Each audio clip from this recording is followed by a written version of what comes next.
there has to be an element of credibility.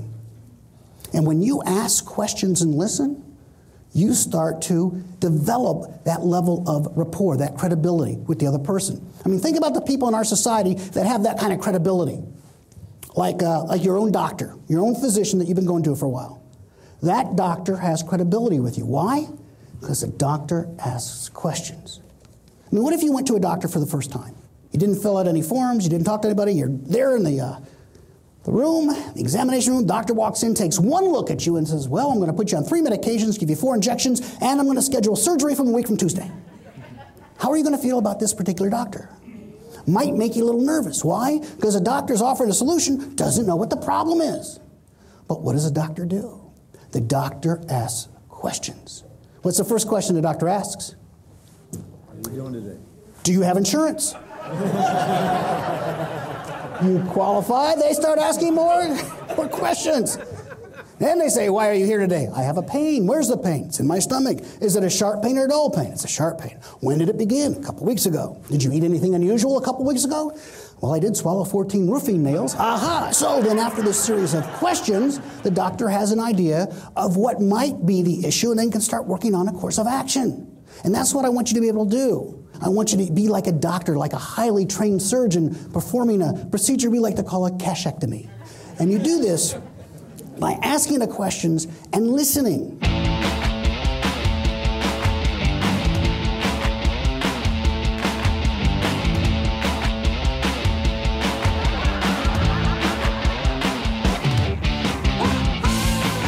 A few years ago, I was booked to do a program in Marco Island, Florida, by the Sony Corporation. You may have heard of them. Well, anyway, 6 months goes by a lot faster than you could possibly imagine. It's Monday morning, 2 a.m. I stroll in the house. I was out doing my research. And I see a blinking light on my machine. This is when I had a machine. And I listen to my brother Mark, my business partner, and he's panicked. He goes, call me. It's an emergency. I thought somebody got hurt. I call him. He goes, what are you doing in Columbus? I go, I live here. What's your problem? You're supposed to be in Marco Island. You got a program at 9 o'clock this morning. I said, you're nuts. That's next Monday. He goes, look at your calendar. And he's yelling. He said a bunch of words, a lot of them around snow. And I look at my calendar and my heart stops. Sure enough, I'm booked and it's in 7 hours. And I don't know to this day how I messed it up, but I messed it up. I totally messed it up. I called the meeting planner there. He's practically in tears. My boss is going to fire me. The whole program is based on your concept. And I said, well, let me see what I can do. Let me see what I can do. Just calm down. So I get out the yellow pages and I'm looking up charter flights. I know it's a long shot, but I'm dialing one number after another after another. Nobody is answering their phones at 3 in the morning. How can they run a business like this? Finally, in a 10th try, somebody answers. It's an air ambulance service. I said, I have a medical emergency. I need to be in Marco Island by 9 o'clock this morning. What's the nature of the emergency, sir? If I don't get there by 9 o'clock, a guy down there is going to kill me. You have a major credit card? I said, I have all of them. What do you need? Turns out they have these Learjet ambulances on 30-minute standby at different cities throughout the country. The closest one to Columbus was in Detroit. It comes with a pilot, a co-pilot, and a registered nurse. It's a package deal. They said they could be there within the hour, but it's just a 2-hour flight right to Marco from Columbus. Normally, when you take a commercial flight, you have to fly into Atlanta, then to Fort Myers, you take a bus for a day and a half. It takes you forever to get there. They could land right within 5 minutes of the Marriott where my program is. I said, great, I booked it. And I gather up all my books and my DVDs and stuff, and I rush off to the airport, and I grab also a 2-liter bottle of Diet Coke to take with me because I drink one of these a day. It helps me calm my nerves. So here I am at the airport. Now we have maybe, an hour and a half before they're due to land. No, it's about 30 minutes. Excuse me, it's about 30 minutes before they're due to land. And I'm pacing back and forth, trying to figure out how can you make such a big mistake like this? And all my best friends are motivational speakers, and they give me all these positive affirmations to say, but somehow I go, you stupid, you idiot, you dummy. I know it wasn't quite working the way I thought. And I'm drinking this 2-liter bottle of Diet Coke out of the bottle because there's no cups or anything, so I'm just drinking this and, pacing back and forth. The plane finally lands. I'm still nervous. We get on board, we take off. 15 minutes into the flight, I just realized I drank a 2-liter bottle of Diet Coke. Now, this plane has just about everything you could imagine. It's a tiny little jet, but everything you can imagine except one thing. They don't expect their normal clientele to be able to get up and go. And I'm not their normal medical emergency, so there's no bedpans or containers on board, and I'm not going to survive another hour and a half. I'm already in severe pain. It's not like at 45,000 feet I just rolled down the window. The nurse sees what's going on and says, I have a solution for you. Aha, thinking outside the box. Catheterization.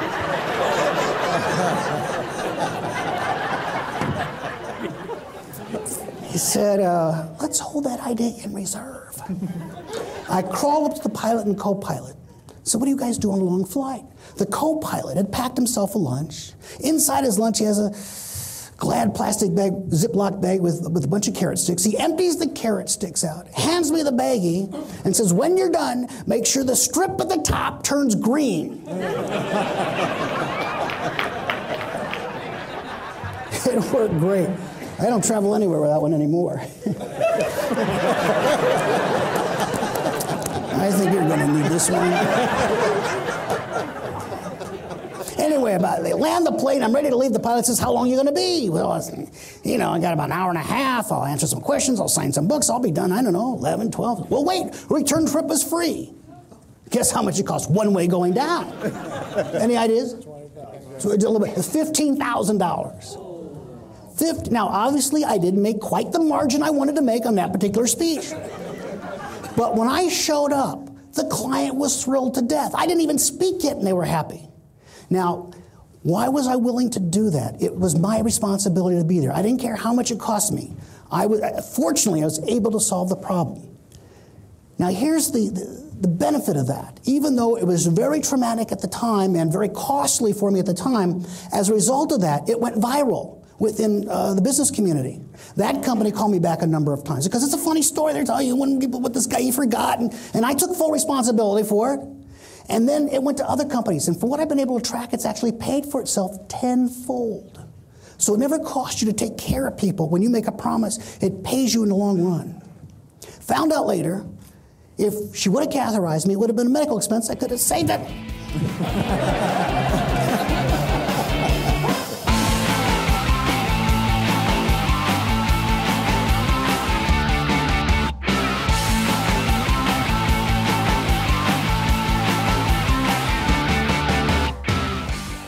I think he's hilarious and fun. Very comical, but the comedy adds to the punchline.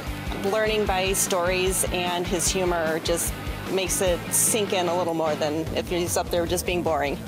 The only way for me to get rid of my hot potato is to ask Travis a question. How you doing? Now I can get rid of it. Now it's hurting him. This is 350 degrees. It's burning. It hurts. It's hot. Now, in order for him to do this, he's got to do two things. One, he's got to answer my question. He can't ignore my question. He's got to answer it, and then he's got to follow up with a question. I'm good. How are you? Okay, notice he didn't take a lot of time. When this is hurting, we don't want to sit there and give you our life story. I'm fine. How you doing yourself? I'm free. So whenever I ask the question, the hot potato's on the other person. The whole idea is to keep it on the other person. The more you get them to talk, the more successful you will be. The one who will begin the exercise is the one who's better dressed. Okay, you figure that out. Now, grab something you can use for a hot potato, a soda, whatever you have. You can use mine. That's fine. Just don't drink out of it. Now, listen up. Now, here's it. I'm going to give you some more instructions. Now, I'm going to say go, and I'm going to say stop. When I say go, the person's better dressed. Obviously, in your case, you are. Okay, so use my book. Okay, fine. You can rent that. Now, so you will start by, have you been on any vacations lately? No, I haven't. Have you? It goes back and forth, back and forth. This is going to go on for a minute. And when I yell stop, the person holding the hot potato loses. At that point, your partner reaches across and slaps you in the face. Not hard, it's just a love tap. Okay? So the object is answer and then respond again with your question as fast as you can because you don't want to be caught with the hot potato, which means less talking, not more talking. Okay? Topic is vacations. Better dress begin. On your mark, get set, go. Jeff is amazing. He is hilarious.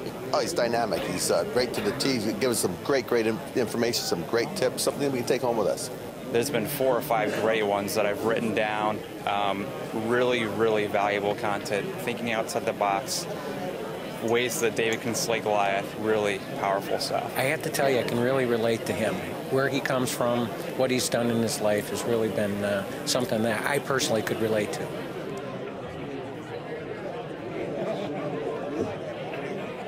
Stop!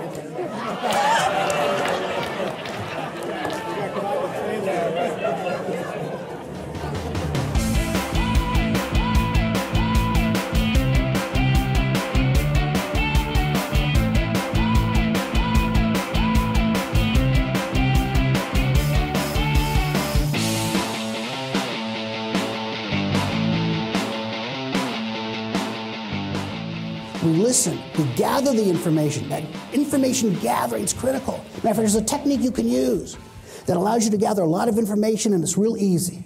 You may have heard of it. It's called the echo technique. It's very simple. You're talking to somebody, and you want more detail. You got to get some more emotions out of them. You got to pick their brain. So all you do is you wait till they're done talking, take the last word they say, 2 words, 3 words at the most, and repeat it back to them in the form of a question, and they'll rattle on with more detail. So it'll be something like, oh, I'm going to be driving up to Detroit. Detroit, I'm going to be doing a presentation. Presentation? Yeah, a bunch of neat people. Neat people? Well, some of them were neat. Anyway, so you keep them talking. I remember I learned this from a buddy of mine down in Orlando. Taught this to me years ago. And I was so excited, the echo technique. I'm looking for someone to practice on. And I'm flying back to Columbus, and I remember my girlfriend is going to pick me up at the airport, who later became my wife.